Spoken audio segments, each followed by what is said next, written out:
Al eeuwenlang lopen wij over de aarde. Generatie na generatie. Telkens over hetzelfde stukje grond. De een zet er zijn eerste stappen. De ander blaast er zijn laatste adem uit. De grond onder onze voeten is het toneel van ons leven. En het graf van onze geheimen. Ga met ons mee. Op zoek naar sporen van ons verleden. Om ze opnieuw naar het oppervlak te brengen. Expeditie Limburg. Ontdek het verleden.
Iets ten westen van Venlo, op de westoever van de Maas, ligt een plek met een rijke geschiedenis. Eeuwenlang hebben hier soldaten en militairen rondgelopen.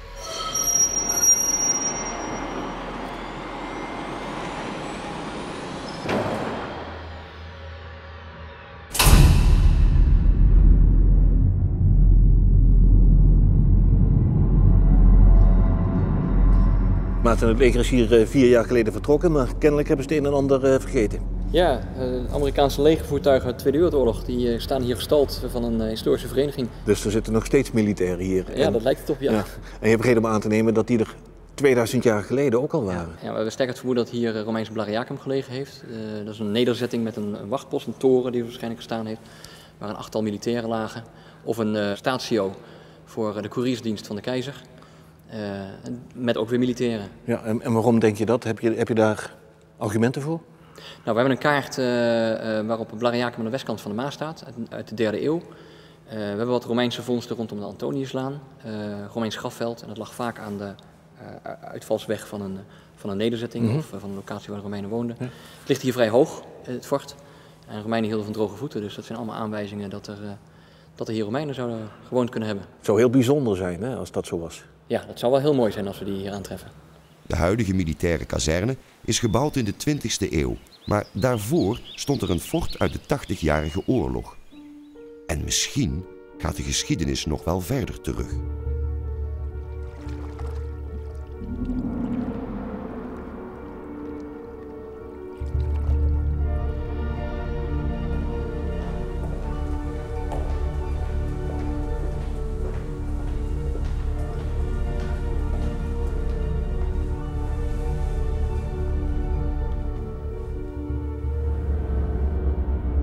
In het jaar 1646 verdedigt een Spaans garnizoen Fort Sint-Michiel te Venlo tegen een staatsleger onder leiding van Frederik Hendrik van Oranje-Nassau.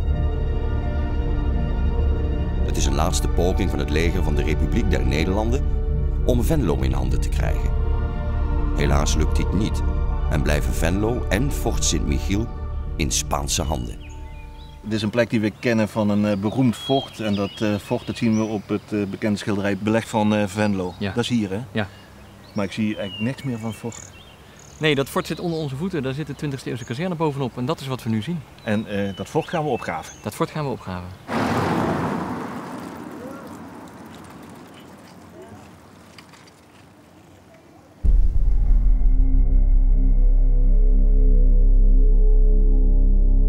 geschiedenis van het fort, dan moet je ook kijken naar de stad als geheel. Hè. We hebben hier de kaart van Jacob van Deventer uit 1570. Daarop zie je de versterkte stad, Noord, Oost, Zuid, met allerlei vestingwerken. De overzijde van de Maas is niet beschermd. Er waren al wel in de 15e eeuw en vroeg in de 16e eeuw wat aardewerken aangelegd. Maar die zie je ook niet staan op deze kaart. Maar er staat toch iets daar? Ja, hier staat het Veerhuis te Staaij, dat tot in de 20e eeuw op die plek heeft gestaan. Verder was er niks, behalve dus aardeversterkingen die weinig sporen hebben nagelaten. En we weten ook niet waar die precies gestaan hebben. En je ziet ze dus hier ook niet op de kaart van Jacob van Deventer staan. Ja. Hier wel, hè? Jawel.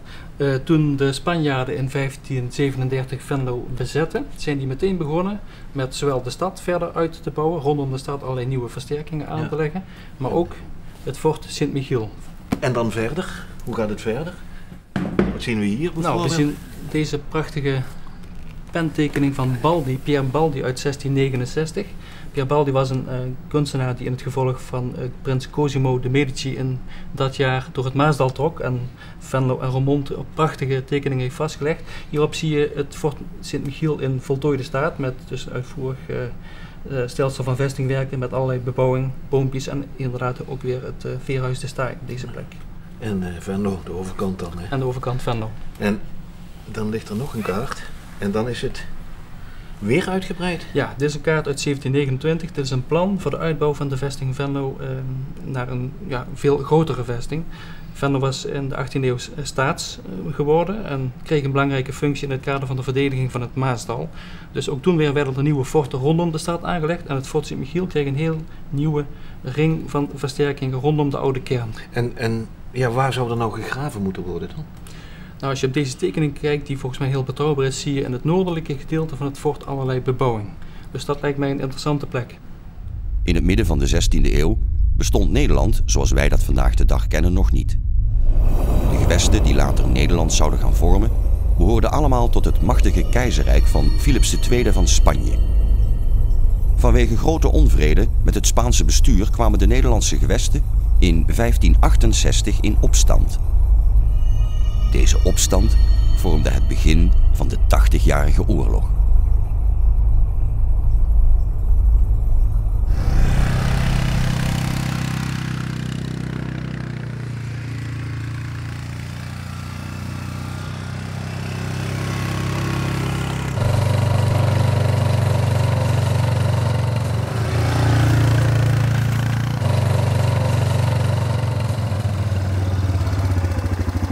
Hi Glenn. Hi. Mowing Glone, aren't you? Not today, no. Definitely not, but what are you doing? I'm carrying out the geophysical survey to locate the structures and buildings in this location. So by driving over the terrain you can measure the bodemverstoring? The bodemverstoring, How do you say that in English? that's the subsurface, yeah. All right. Yeah. So you can show me something? Sure, well this is one of the lines I've just carried out and we've got a layer here which is a geological layer, but within that we're actually seeing some structures possibly associated with walls and buildings. But is it a part of the fortress? Yes, well we've noticed something over in that location, just in the corner of the field there, so that's quite strong in the data, and also further to the one side. But these could be, there's some pipes and cables in this location, so we have to be a bit careful. Find some oil. Yes, That's right. And that'd be worthwhile. In 1581 riepen de 7 noordelijkste gewesten gezamenlijk de Republiek der 7 Verenigde Nederlanden uit. Limburg hoorde daar niet bij, maar vanwege het strategische belang van de Maas was ze wel regelmatig strijdtoneel waar Staatse en Spaanse legers elkaar bevochten. Met name om vestingsteden als Maastricht, Stevensweert en Venlo werd stevig gevochten.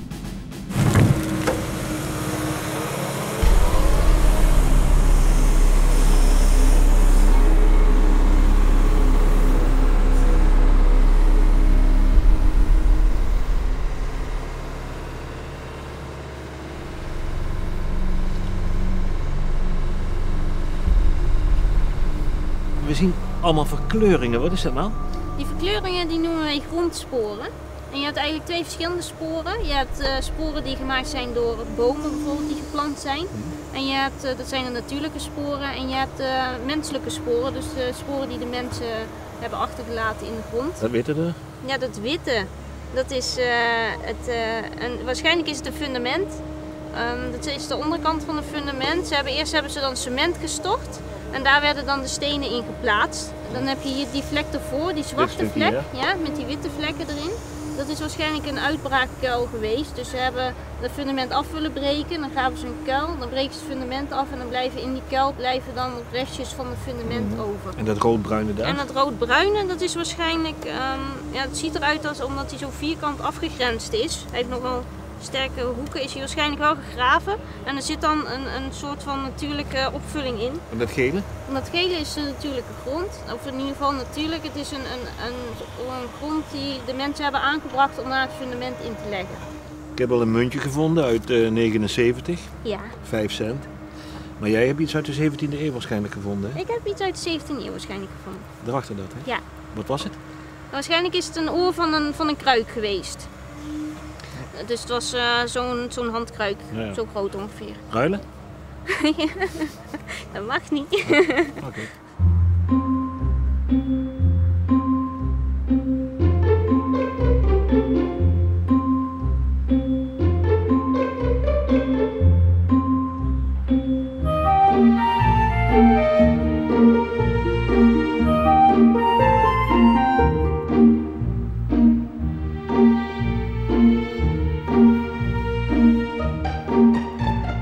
Om meer over de recente geschiedenis van het fort te leren, heeft het team van Expeditie Limburg de omwonenden uit Venlo en Blerik uitgenodigd om een kijkje bij de opgraving te komen nemen.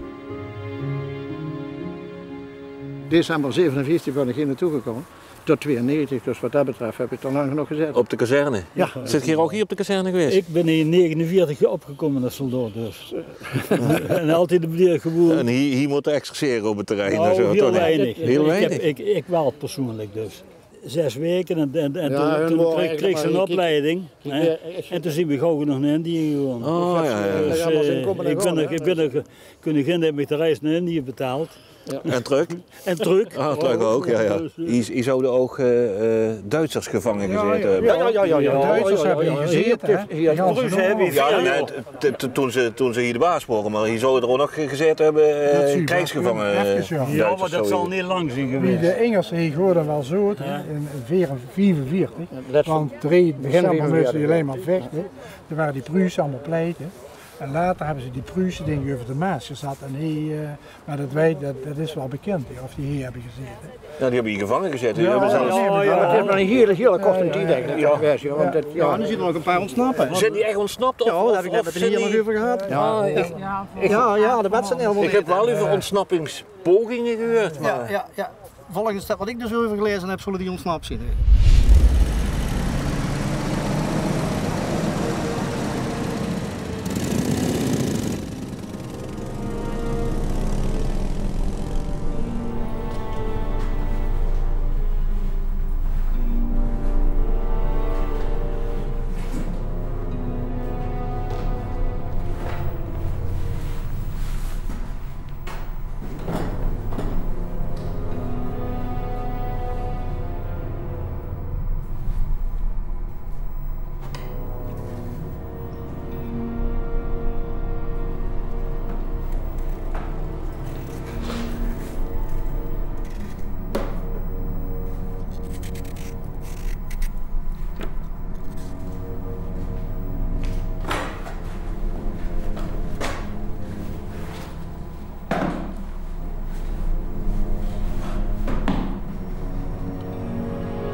Wat is er nou? Is het een fundament geweest of zo? Nee, dit lijkt op een afvalkuil waar ze gewoon alle rotzooi ingegooid hebben die ze niet meer nodig hadden. En ik vermoed gezien het bouwmateriaal zoals deze dingen, baksteen, dat het van het fort is. Bij de sloop van het fort hier ingegooid hebben. Afval? Ja, echt een afvalkuil. Er zit wel echt van alles nog wat tussen. Kijk hier. Dit is een scherfje van iets, hè? Eens kijken. Dat is een scherf, hè? Ja, maar dat is wel een hele leuke. We hebben een Romeinse scherf. Echt? Ja, kijk eens. Heel mooi begin van een halsje. De buik van een kookpot. En hij is beschilderd geweest, kijk. Dat is het. Dus. Echt verdraaid. Iemand opgetekend. Ja, en heel mooi zelfs. 3 rechthoekige balkjes erin. Kookpotje. Maar een hele leuke. Mooi dun, hè? Mooi dun. Ja, prachtig. Ja, dat is importaardewerk.